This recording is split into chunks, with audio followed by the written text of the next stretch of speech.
So one of the first videos that I ever saw that Ivan made and that caught my attention, and I actually reached out to him right after seeing it, was a video about an experience he had with his son flying his drone in Rockford Park over in the Greenville area.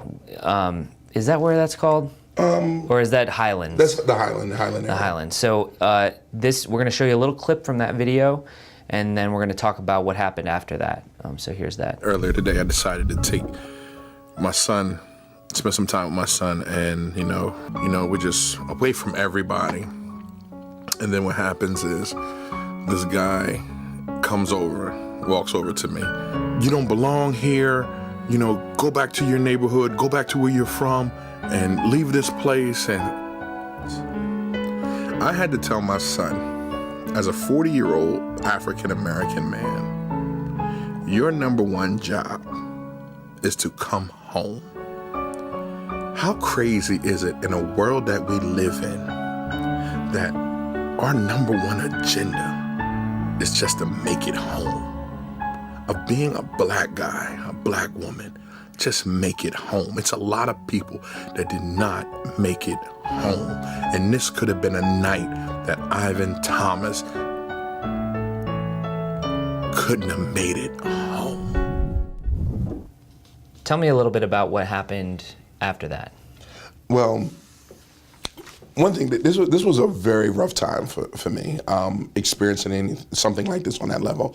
I had my son with me, as you said earlier, and I remember my son said to me, "Dad, are you okay?" Because he never seen me upset. A lot of people never see me upset. Yeah. And he was like, "Dad, are you okay?" And the biggest thing is how do I hold my composure? How do I be truthful? And how do I tell my son, this is not all right? But most of all, how do I tell my son, everyone doesn't think like this, right? So after a conversation and me just being honest, it's like, no, I'm not okay, because this happened. What happened was, it was two friends playing soccer, what happened to be white, and they came running over to me, and they was like, "Bro, are you okay?" And I was like, "Yeah, I think I'm all right." And they were just like, "Yo, it's gonna be all right, don't worry about it." And they were real accommodating. My friend, Chris, my friends came over there. They saw me FaceTime live. They came, but most of all, what happened was that turned everything around was the outcome. And the outcome, what I've learned as a filmmaker is to take something and to make it and put a spin on it that's positive. So in my head, while I'm filming the video, I'm like, how do I do this? Because it was real life stuff. Like, growing up black, getting pulled over, anything can happen. You really might not make it home. And while I was saying that, because that was totally unrehearsed, it was like, oh shoot, if these cops were like other police officers, maybe I really wouldn't have made it home. Like, what would have happened? But what happened was, I told everyone, like, this is not okay. Meet me at Rockford Park, the same park. And what we're gonna do is we're gonna let people know that this is not okay. So regardless of color, regardless of race, regardless of religion, regardless of sexuality, meet me at Rockford Park, and I called it We Are Love, because that's how I see Delaware. Delaware is a place, Wilmington is a place, Dover is a place, Newark is a place of love. We have so many people in this beautiful state that really care. They really care. But what I found out is they don't know how to say I care. They don't know how to cross the line of saying, brother, are you hurting? Or brother, are you okay? And so over 200 people showed up. Wow. Then, I put the call out 4 days later, right? That's a lot of people. Yeah. Chief of police showed up. Everyone that was running for a political office showed up. And they even made it like, this is not about politics. They showed up. They didn't have any shirts on. They was like, yo, we support the movement. Mm-hmm. And that movement is strong. It is about, forget your color. forget everything else.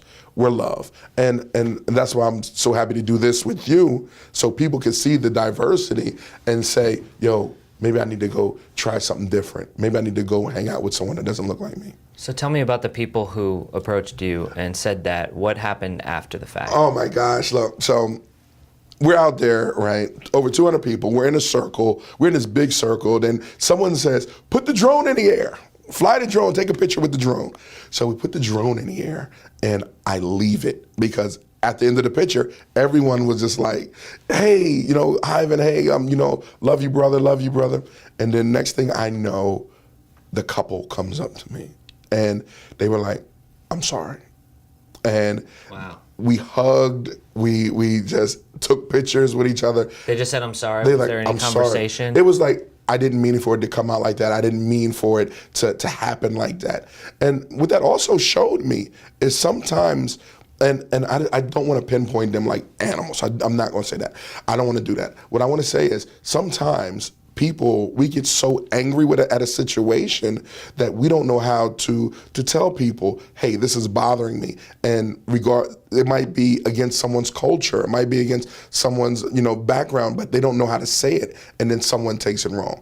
But regardless, the fact of the matter is that they came, they enjoyed, and they was like, brother, I'm sorry. And I will always admire them for that. And everyone that showed up and supported me through this whole ordeal. Yeah, I know that I didn't know that end of the story. I didn't know that ended up happening. Yeah. But that's a good story, you know. And I guess it's also just good evidence that, you know, when something happens to you, it's important sometimes to share it, you know, and it gets a big response and people come together. Yeah, because it's really crazy. It's really beautiful when people that don't look like me come up to support me, or when people don't look like you, they come and support you.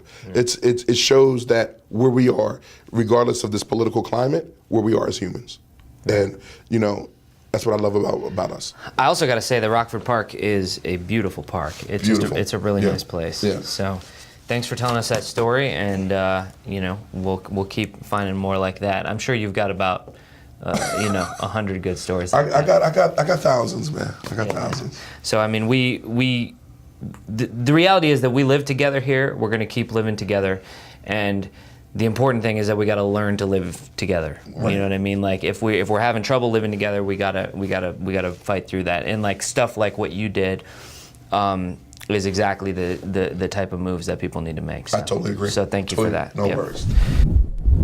Make sure you like, comment, and subscribe. And if you have any positive stories that Zach and myself need to talk about, be sure to submit it at stories.wilmington.love.